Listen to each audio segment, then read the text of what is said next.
Welcome back to Shikshastra education. My name is Maitri और मैं हूं आपकी साइंस टीचर, जो कि लेकर आ गई है बिल्कुल नया video on the topic conservation of plants and animal, chapter number 5 for grade 8। आप में से जो लोग चैनल पे नए हैं वो इससे पहले के वीडियोस चैनल की प्लेलिस्ट पे जाकर चेक कर सकते हैं।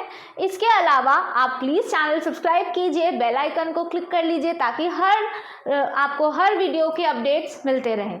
So with that note let's proceed ahead towards today's video. Last video में हमने बात की थी अबाउट डिफॉरेस्टेशन। हमने बात की थी कि what are the consequences of deforestation, यानी कि अगर हम डिफॉरेस्टेशन की तरफ बढ़ते रहे तो हमें क्या सर्कमस्टांसेस इन फ्यूचर फेस करने पड़ सकते हैं और क्या हम अभी ऑलरेडी फेस कर रहे हैं। इसके अलावा फिर हमने कंजर्वेशन ऑफ बायोडाइवर्सिटी की बात की थी। इसके अलावा मैंने लास्ट वीडियो में आपको एक्सप्लेन किया था कुछ कंजर्वेशन एरियाज जो कि स्पेशली डिजाइंड है कि हम बायोडाइवर्सिटी को कंजर्व कर पाएँ। तो उसी में अब आज हम आगे बढ़ रहे हैं। तो सबसे पहले हम बात करेंगे बायोस्फीयर रिजर्व्स की। सो बायोस्फीयर रिजर्व्स एक कंजर्वेशन एरिया है जहाँ पे पर्टिकुलरली हम पूरी तरह की बायोडाइवर्सिटी को प्रिजर्व करने की बात कर रहे हैं। We are talking about conservation of plants, we are talking about conservation of animals, we are talking about conservation of all the microbes as well, right. You are talking about the whole biological diversity of that particular area. जो biosphere reserves होते हैं ये biodiversity और उससे जुड़े हुए culture को maintain करने में हेल्प करते हैं। इसके अलावा बायोस्फीयर रिजर्व एक ऐसा एरिया है जिसमें छोटे छोटे कई सारे और रिजर्व्स देख सकते हैं, यानी कि बायोस्फीयर रिजर्व में कई सारे नेशनल पार्क्स हो सकते हैं, वाइल्ड लाइफ सेंचुरीज हो सकती हैं। ये आप अपनी स्क्रीन पर देख रहे हैं, ये पचमढ़ी बायोस्फीयर रिजर्व है जहाँ अलग अलग वाइल्ड लाइफ सेंचुरीज भी हैं, नेशनल पार्क्स भी हैं। जैसे सतपुरा नेशनल पार्क है तो पचमढ़ी सेंचुरी है, राइट। तो Satpura is a whole biosphere reserve which includes the Pachmarhi sanctuary, this Satpura national park, Bori sanctuary, Tawa reservoir, ये सभी क्या है, ये उस particular biodiversity like biosphere reserve के अंदर आ गए हैं, ठीक है।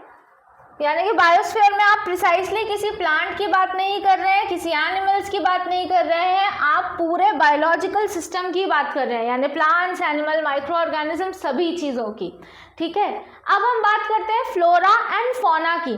फ्लोरा क्या होता है? फ्लोरा इज अ प्लांट, है ना। जब हम प्लांट्स की बात करते हैं तो flora is when you are learning about plants of that और any particular area, that is called flora. Examples आपको मैं पचमढ़ी का ही दे रही हूँ। पचमढ़ी बायोस्फीयर रिजर्व के एक्सक्लूसिवली फ्लोरा, यानी ज़्यादा से ज़्यादा वहाँ पे क्या प्लांट्स मिलते हैं आपको? साल ट्रीज मिलते हैं, अर्जुन ट्रीज मिलते हैं, okay. On the other hand when we look at the fauna, fauna मतलब we are talking about animals. So Pachmarhi reserve में किस तरह के एनिमल्स अवेलेबल होते हैं? तो यहाँ पे आप ज़्यादातर चिंकारा देखेंगे, चीतल देखेंगे। ऐसा नहीं है कि सिर्फ ये दो हैं, these are the examples you can find especially over here these type of animals. So flora is when we are talking about the plants of that particular area or we are talking about animals. Endemic species are type of species which are precisely present in a particular place only. यानी कि अब आपको ये मतलब ये flora और fauna ऐसा है जो आपको कहीं और किसी जगह नहीं मिलेगा।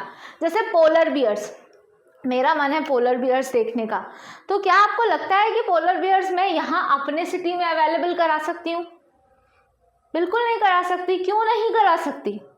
क्योंकि पोलर बियर्स को सर्वाइवल के लिए प्रॉपर एटमॉस्फेरिक कंडीशन चाहिए। वो डिज़ाइंड ही इस तरह के हैं कि वो पोलर एरियाज के लिए ही बने हुए हैं। They are surviving over there. अगर वो यहाँ आ जाएंगे they won't be able to survive, right. So the species or any or like when we are talking about any animals or plants which are precisely present over that particular place only. जैसे कि आपको ये wild mango का example दिया हुआ है जो कि एंडेमिक स्पीशीज है पचमढ़ी बायोस्फीयर रिजर्व की। इसके अलावा you won't find it anywhere, okay. So endemic species की डेफिनेशन क्या है? It is the species of plant and animal which are found exclusively in a particular area, and they are not naturally found anywhere, यानी कहीं और naturally तो नहीं मिलेंगे। हाँ, आपको उन्हें अगर आर्टिफिशियली प्रोपगेट करना है तो मे बी आप उसे प्रोपगेट कर सकते हैं, right.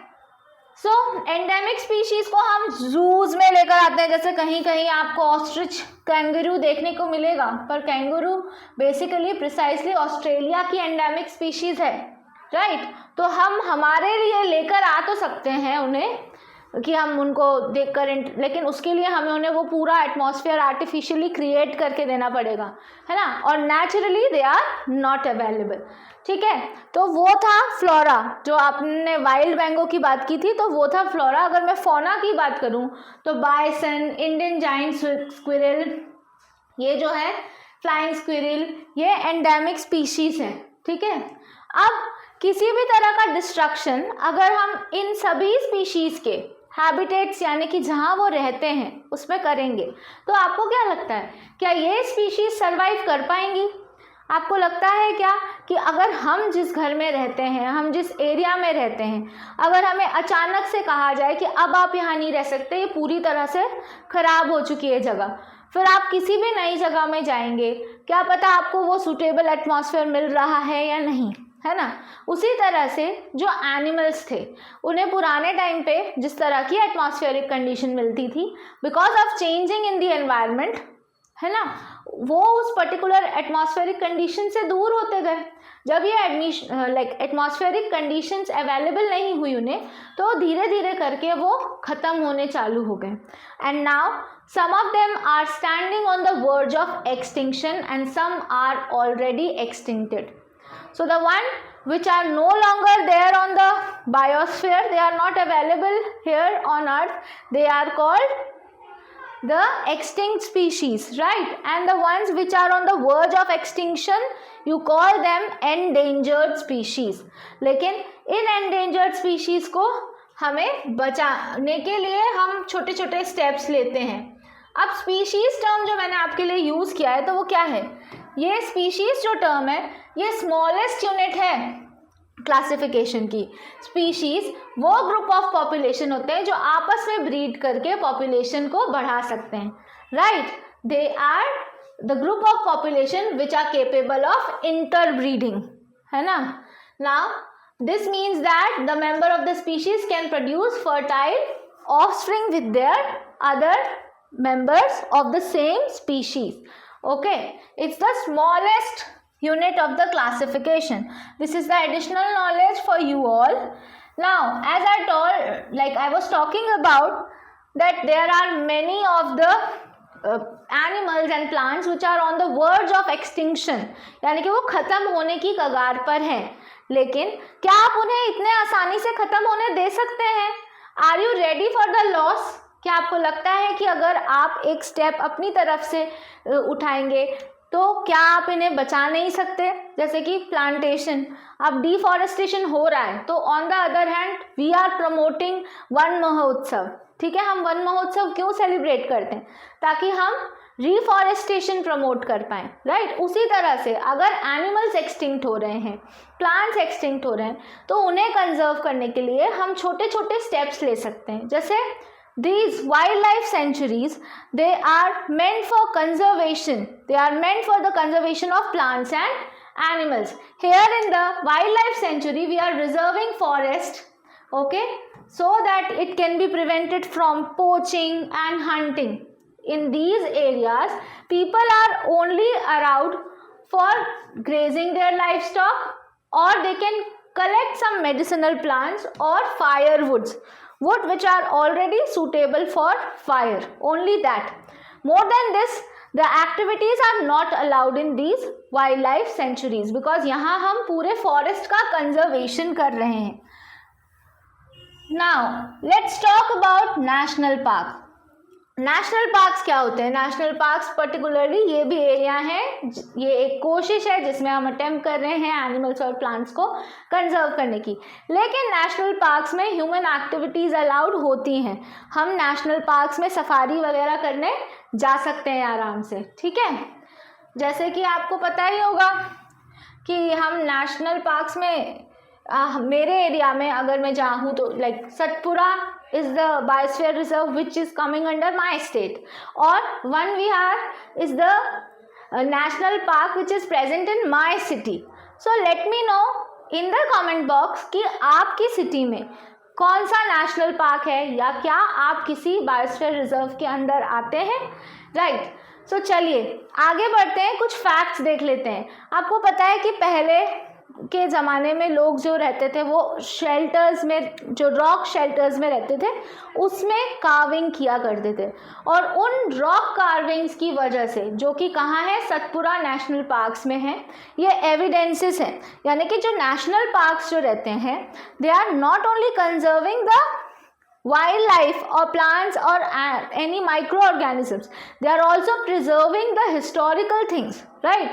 As I told you in the Satpura National Park you can find the evidences of human lives in jungle. Okay, there are pictures embarked on the rock. Okay, there are paintings over there, there are musical instruments that can be observed. So national parks या फिर किसी भी तरह की wild life sanctuaries में हम सिर्फ plants, animals और माइक्रोब्स का कंजर्वेशन नहीं कर रहे हैं, हम कुछ हिस्टोरिक चीज़ों को भी कंजर्व करके रखते हैं, right. So I hope the video is clear to all of you. Keep watching Shikshastra education.